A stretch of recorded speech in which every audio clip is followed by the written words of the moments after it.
The beast in the clearing the forest was silent. Too silent.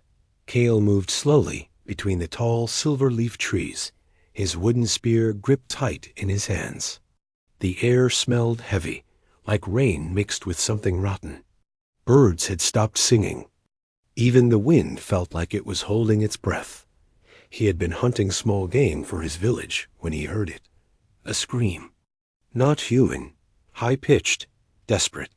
Kale froze, heart hammering. His father always told him to avoid the alien paths, to never get involved with their kind. But this scream wasn't the sound of a predator. It was the sound of someone about to die. He ran. Branches whipped at his arms as he pushed forward, following the sound.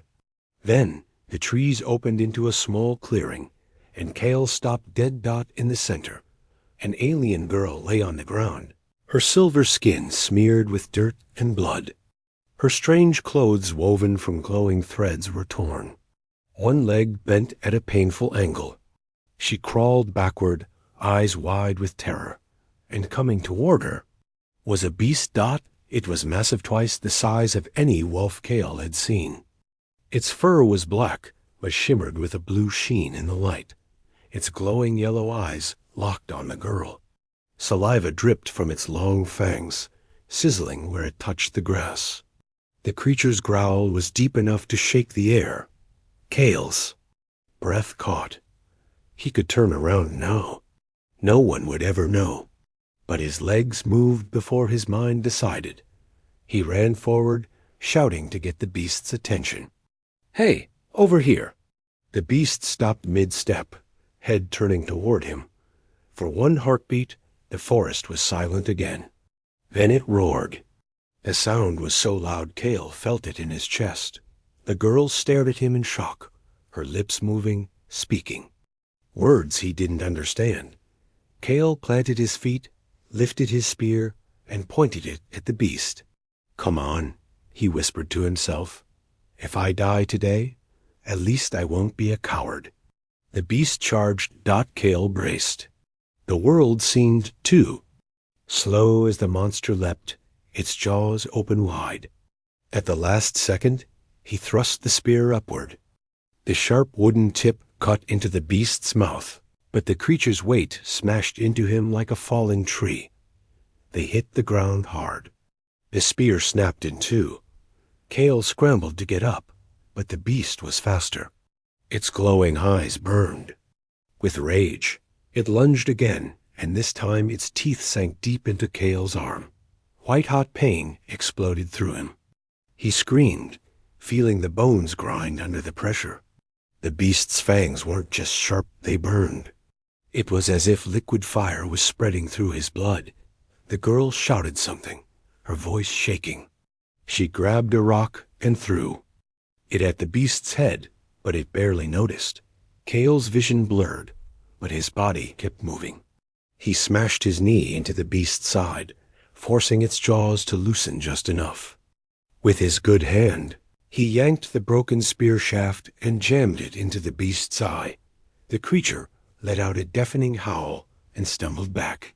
Shaking its head, Kale fell to his knees, breathing hard. His arm hung useless, blood soaking his shirt. His skin around the bite was already turning black, and the burning was spreading fast. The beast snarled again, ready for another attack. Kale knew he couldn't fight anymore. He could barely see straight. Then a high, piercing whistle cut through the air. The beast froze. Its ears twitched. Slowly, it stepped back, growling low. Then, without warning, it turned and vanished. Into the trees, leaving only crushed grass and a trail of dark blood from its wounded eye. Kale collapsed onto his side, gasping for air. The girl crawled toward him, her hands trembling as she touched his injured arm. Her voice was soft, but urgent. You saved me." Kale tried to smile, but the pain was too much. "Yeah," he whispered. "Looks like it cost me, though." "They." Girl's large, silver eyes glistened with something he didn't understand, fear, and maybe guilt. She looked toward the trees, as if expecting something or someone to arrive. Cale tried to speak again, but his vision dimmed. The burning in his veins was worse now, like his blood was on fire. The last thing he saw before darkness took him was the alien girl's face above his, her strange glowing hair falling over her shoulders, and her voice quiet and desperate. "Please, don't die." Asterisk poison in the blood. Cale woke to the sound of water dripping. At first, he thought he was back in his own small hut near the river. But the air here was thick with strange smells, spices, smoke, and something sharp that made his nose sting. The ceiling above him wasn't wood, but dark fabric stretched tightly over bent poles. A low, rhythmic hum reached his ears. Turning his head, he saw her, the alien girl from the clearing. She was sitting cross-legged beside him, pressing a glowing cloth to his arm. Her hair shimmered faintly, like threads of moonlight. Cale tried to move, but a heavy dizziness pinned him down. "Where am I?" She looked up, her silver eyes full of relief. "Safe, for now." Her voice was soft, her words broken but clear enough for him to understand. He blinked at his arm. It was wrapped in layers of white fabric, but the skin beneath was darkened, like frostbite, except it burned instead of froze. Each throb of pain sent heat rushing through his chest. "What happened?" he asked. Her gaze shifted away. "Beast bite, poison in blood." She spoke slowly, as if choosing her words. "Only one cure. Rare herb. Grows far, deep in enemy land." "Enemy land?" The words made Cale uneasy. "How far?" "Too far for you," she said. "You? Human. Weak now. You die before sunset tomorrow, if not healed." Cale gave a small, humorless laugh. "That's encouraging." The girl didn't smile. She looked down at her hands, which were shaking. "I should not have been there. Beast hunt is dangerous, but I fell. You came." Cale tried to sit up, ignoring the pounding in his head. "I couldn't just leave you." She looked at him like he had said something impossible. "Why? Our people are enemies." Cale shrugged. "Didn't matter. You needed help." The tent flap shifted, and Cale's attention snapped to the entrance. Heavy footsteps approached, slow, deliberate, each one making the ground vibrate. Girl's face tightened. She stood quickly and positioned herself between Cale and the opening. A deep, commanding voice spoke from outside, sharp in her language. She replied, her tone tense but respectful. The flap opened. A figure stepped in, tall enough that he had to bow his head to enter. His skin was the same silver tone as the girl's, but marked with dark stripes along his jaw. His armor was black, edged in gold, and on his back rested a blade longer than Cale's arm. His eyes were colder than the night sky. Cale didn't need an introduction. This was someone important. The girl bowed her head. "Father, father, father." The realization hit. Cale hard. So this was the alien chief. The chief's eyes locked on Cale like a predator studying prey. He stepped closer until Cale could smell the faint metallic scent of his armor. "You are the human," the chief said in a deep, accented voice. "The one who bled for my daughter." Cale didn't answer at first. The chief's presence was like standing in front of a storm. Finally, he said, "I tried to keep her alive." The chief's gaze flicked to his daughter. "And now you are dying because of it." Cale met his eyes. "Worth it." For a moment, the tent felt colder. The chief's expression didn't change, but his eyes narrowed slightly, as if trying to read something in the boy's face. Without another word, the chief turned and left, his armor clinking quietly. Cale let out a slow breath, not realizing until now that he'd been holding it. The girl turned to him, her voice urgent. "You don't understand. My father, he hates humans. But you," she hesitated, "you confuse him. He will test you. Soon." Cale frowned. "Test me? How?" She shook her head. If you pass, maybe he saves you. If you fail? Her voice trailed off. Before Cale could reply, a horn sounded outside the tent deep, echoing and unmistakably a call to gather. The girl's eyes widened. It begins. Face to face with the chief, the horn's echo had barely faded when the tent flap was thrown open. 2 alien warriors stepped inside tall, broad, and wearing armor made of dark metal plates. They didn't speak to Cale. One simply pointed to the opening and said in a sharp tone, "Come." Cale tried to stand, but the weakness in his legs almost sent him to the floor. The girl Lyra moved to help him, but one of the warriors blocked her with a flat hand. He walks alone. The warrior said. Cale clenched his jaw. His arms still throbbed from the beast's bite, and every heartbeat pumped more fire through his veins. Still, he forced himself forward. They led him out into daylight. The alien camp spread across a wide plain, surrounded by jagged black cliffs. Dozens of tents and stone huts stood in neat rows, and alien eyes followed him from every direction. Some looked at him with open curiosity. Others, with hatred. He was taken to the center of the camp, where a large circular platform of black stone stood. At its center was the alien chief. The chief was even more imposing in the open air. Sunlight glinted off his armor, and a long crimson cape swayed behind him. Around him stood his elite guard, each holding weapons Cale had never seen before curved. Blades that seemed to hum softly. Cale was pushed forward until he stood just a few steps away, that the chief's gaze locked on him again. And it was like standing under a crushing weight. "You are Cale," the chief said, speaking his name like a challenge. Cale gave a single nod. "Yes, you saved my daughter. You bled for her." His voice was deep and steady, like a mountain that could not be moved. But the blood of a human is not proof of honor. Cale didn't flinch. "I didn't do it for honor." The chief tilted his head slightly, as if Cale's words were a puzzle. "Then why?" "She was in danger," Cale said simply. "And I was there." The alien crowd murmured at his answer. Some laughed quietly. Others frowned. The chief's expression didn't change, but his next words cut through the air. "In our clan, actions have weight. A life saved earns respect, but a stranger who risks his own life must prove his strength. Or he is nothing." Cale felt his stomach tighten. What kind of proof? The chief stepped forward, his shadow falling over the boy. "Tomorrow, at dawn, you will stand in the circle. You will face my warriors. If you survive, you will be given the herb that cures the beast's poison. If you fall—" He didn't finish the sentence. He didn't need to doubt Lyra, standing at the edge of the crowd, shook her head slightly, her eyes full of warning. Cale swallowed. "I'll be there." Chief studied him for a long moment, as if searching for fear in his eyes.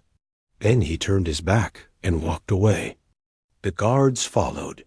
The crowd began to disperse, but Cale stayed still, the weight of the coming trial sinking into his bones. The poison burned hotter now, and he knew he had less than a day before it claimed him. Lyra appeared at his side, speaking. "Quickly. You can't fight them, Cale. Not like this. They will kill you before the poison does." Cale managed a faint grin. "Then I guess I need to make them work for it." Her expression was tight. "You don't understand. My father will not send his weakest. He will send the ones who have already killed." Cale looked back toward the chief's tent, the image of those elite warriors still fresh in his mind. He felt the fire in his blood and the ache in his arm. But deep inside, another feeling was growing. Stubbornness. If he was going to die tomorrow, he'd make sure they remembered the human boy who took the bite for one of their own. Trial of the clan. The sun had barely touched the jagged cliffs when the horn sounded. Cale opened his eyes to find Lyra already inside the tent, her face pale. "They've called you," she said quietly. His arm felt heavier than stone. The black veins from the beast's bite had spread further, crawling toward his shoulder. Every heartbeat was a hammer of pain. Two warriors entered without speaking. They gave him a short spear and a round shield made of dark metal. No armor.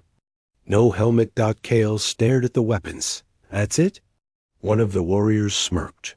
"That's enough. For a human." They led him to the circle. It was larger than he imagined, 50 steps across, marked by black stones buried in the dirt.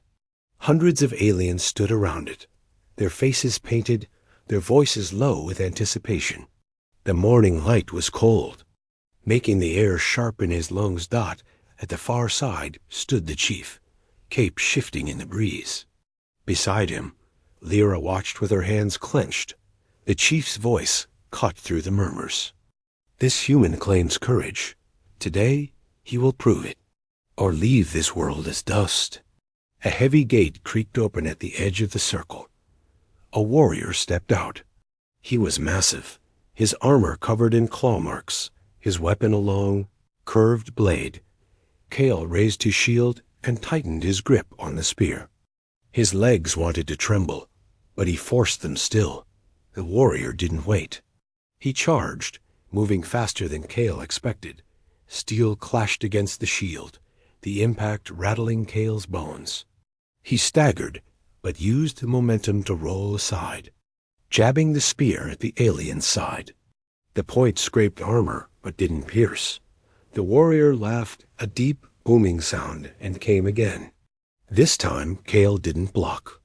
He sidestepped, letting the alien's own weight carry him forward, then slammed the butt of the spear into the back of his knee. The warrior fell to one knee, and Kale drove the spear toward his neck.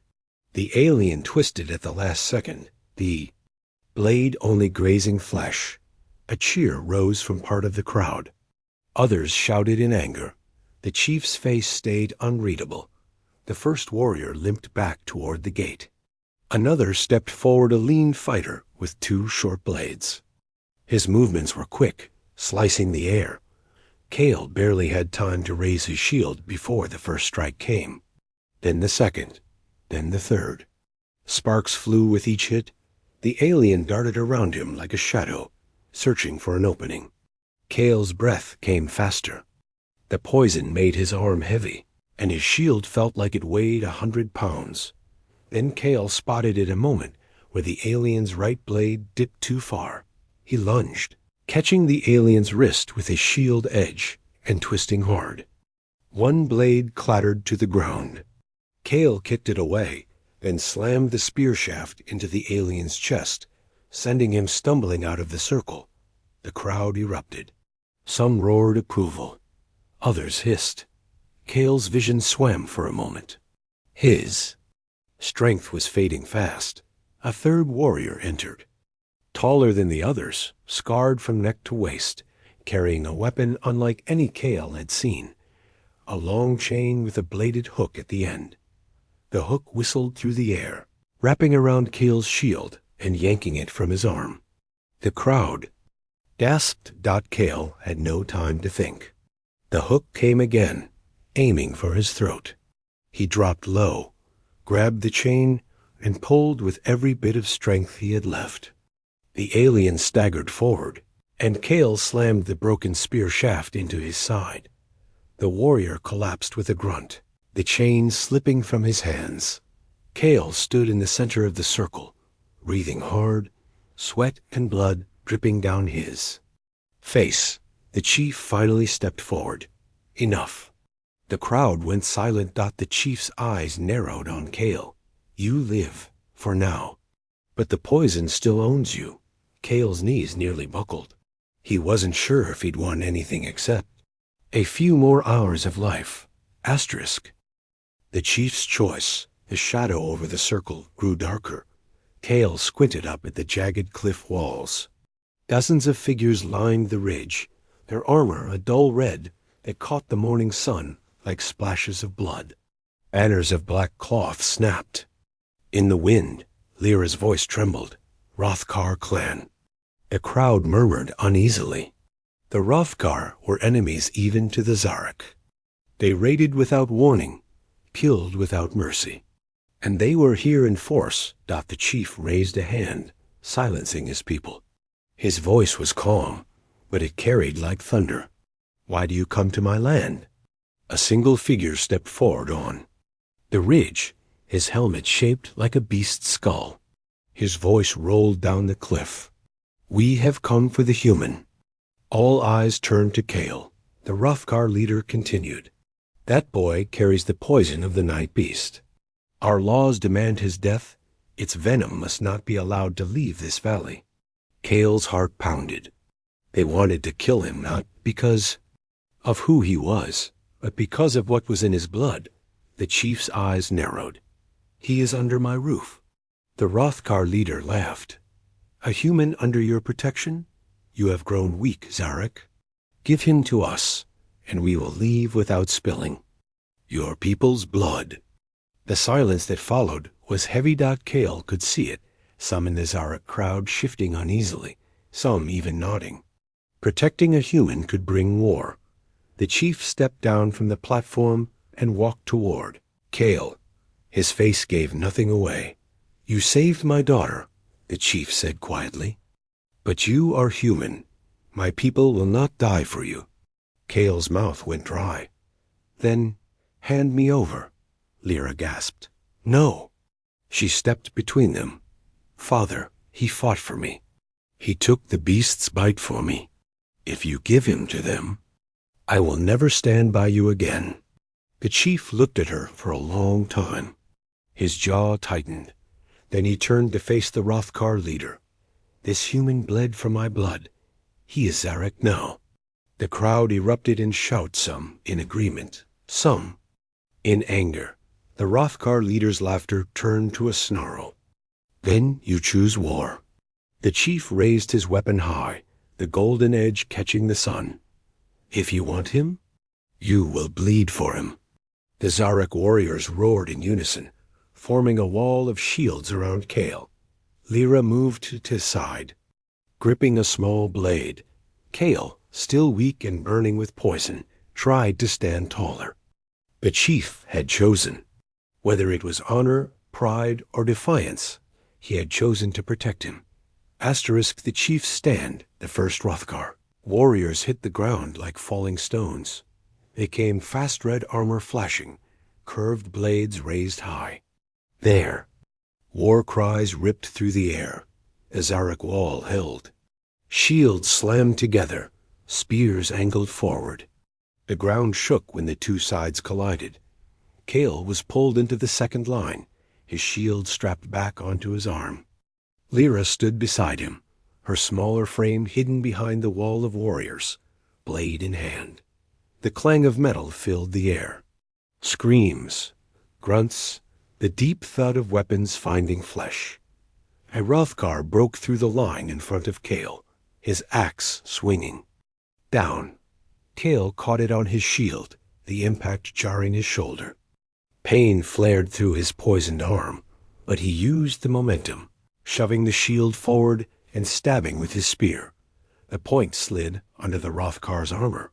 The enemy fell with a strangled cry. Another took his place. Kale moved on instinct. Now block, strike, shove.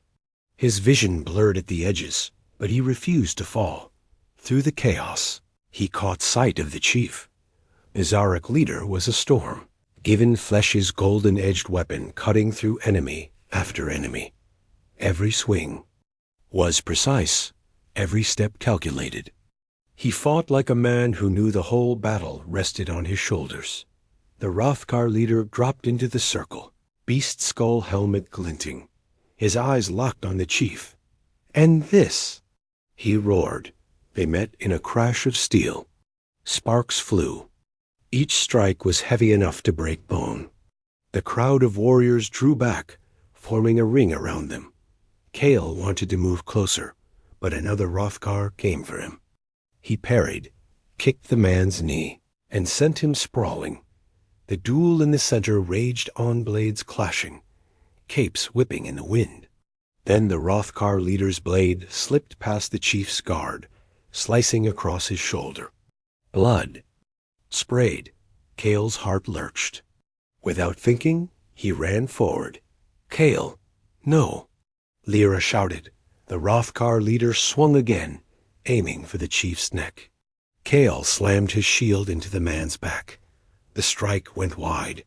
The chief seized, the opening driving his blade deep into the enemy's chest.